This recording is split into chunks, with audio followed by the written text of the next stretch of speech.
ಎಲ್ರಿಗೂ ನಮಸ್ತೆ. ನಾನಿವಾಗ ಒಂದು ಮನೆಗೆ ಬಂದಿದ್ದೀನಿ ಆಯಿತಾ. ಈ ಮನೆ ಮುಂದೆ ಒಂದು ವಿಶಾಲವಾದ ಜಾಗ ಇದೆ. ಆ ಜಾಗದಲ್ಲಿ ಒಂದು ನೆರಳು ಯಾವ ಥರ ಕ್ರಿಯೇಟ್ ಮಾಡಿದ್ದಾರೆ ಅಂತ ಹೇಳಿದ್ರೆ ಗ್ರೇಪ್ಸ್ ಬಳ್ಳಿ ಹಾಕಿದ್ದಾರೆ. ಬನ್ನಿ ತೋರಿಸ್ತೀನಿ.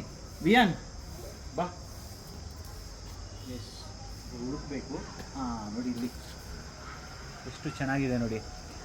ನಾವು ಮನುಷ್ಯರು ಈವನ್ ಸಿಟಿಯಲ್ಲಿ ಇದ್ದರೂ ನೇಚರಿಗೆ ಕನೆಕ್ಟ್ ಆಗ್ಬೋದು ಅಂತ ಹೇಳೋದು ಸಿಂಪಲ್. ಬನ್ನಿ ತೋರಿಸ್ತೀನಿ. ಈಗ ನಮ್ಮ ಕ್ಯಾಮರಾಮ್ಯಾನ್ ಕೈಯಿಂದ ಕ್ಯಾಮರಾ ಇಸ್ಕೊಳ್ತೀನಿ. Hi, yes Viyaan. ಹಾಂ ಹಾಂ, ಐ ಕೋಕ್. ಮತ್ತೆ ಸ್ವಿಮ್ಮಿಂಗ್ ಹೇಗೆ ನಡೀತಾ ಇದೆ? ಚೆನ್ನಾಗಿದೆ. ಮುಖ ಟ್ಯಾನ್ ಆಗಿಬಿಟ್ಟು ಲೇಯರ್ ಹೋಗ್ತಾನೆ ಇದೆ. ಹಾಂ, ಇವನಿಗೆ ನೋಡಿ ಮಾವಿನ ಹಣ್ಣು ಯಾವಾಗ ನೋಡಿದ್ರು ತಿಂತಾ ಇರ್ತಾನೆ. ಮಾವಿನ ಹಣ್ಣು ಯಾವುದಾದ್ರೂ ಮಾವಿನ ತೋಟದಲ್ಲಿ ಸೆಕ್ಯೂರಿಟಿಯಾಗಿ ಬೇಕಂದರೆ ಕರ್ಕೊಳ್ಳಿ. ಅರ್ಧಕ್ಕರ್ಧ ಮಾವಿನ ಹಣ್ಣು ಇವನೇ ತಿಂದ್ಬಿಡ್ತಾನೆ.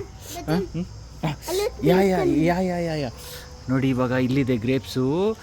ಎಷ್ಟು ಬ್ಯೂಟಿಫುಲ್ ಆಗಿದೆ ನೋಡಿ. ಈ ಥರ ಗ್ರೇಪ್ಸು ಸಖತ್ತಾಗಿದೆ ಅಲ್ಲ? ಭಾರಿ ಚಾಂಡ್ ಅಲ್ಲ? ಹಾಂ, ಇನ್ನೂ ಇದೆ. ಅವನಿಗೆ ಎಲ್ಲ ಗ್ರೇಪ್ಸ್ನ ತೋರಿಸ್ತಾನೆ. ಅದು ತೋರಿಸೋಷ್ಟರಲ್ಲಿ ಕತ್ಲೆ ಆಗಿಬಿಡುತ್ತೆ. ಆಮೇಲೆ ನೋಡಿ ಇಲ್ಲಿಂದ ಬಂದಿದೆ. ಆಮೇಲೆ ಇಲ್ಲಿ ನೋಡಿ ನುಗ್ಗೆಕಾಯಿ ಮರ ಗಿಡ, ಆಮೇಲೆ ಇಲ್ಲಿ ಪಪಾಯ, ಆಮೇಲೆ ಅಲ್ಲಿ ನೋಡಿ ಮಿನಿ ಒಂದು ಹೂವಿನ ತೋಟನೇ ಆಗಿಬಿಟ್ಟಿದೆ. So this is the beauty of being connected with nature.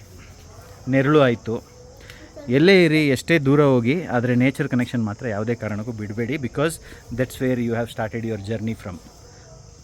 Bye, take care. Bye bye coke. ಅಲ್ಲಿ ಹೆಲ್ಪ್ ಮಾಡಂತ ಹಾಂ, ನನ್ನ ಪಣ್ಣಂಡು ಬಾಯ್ ಎಣ್ಣೆ ಬಾಯ್.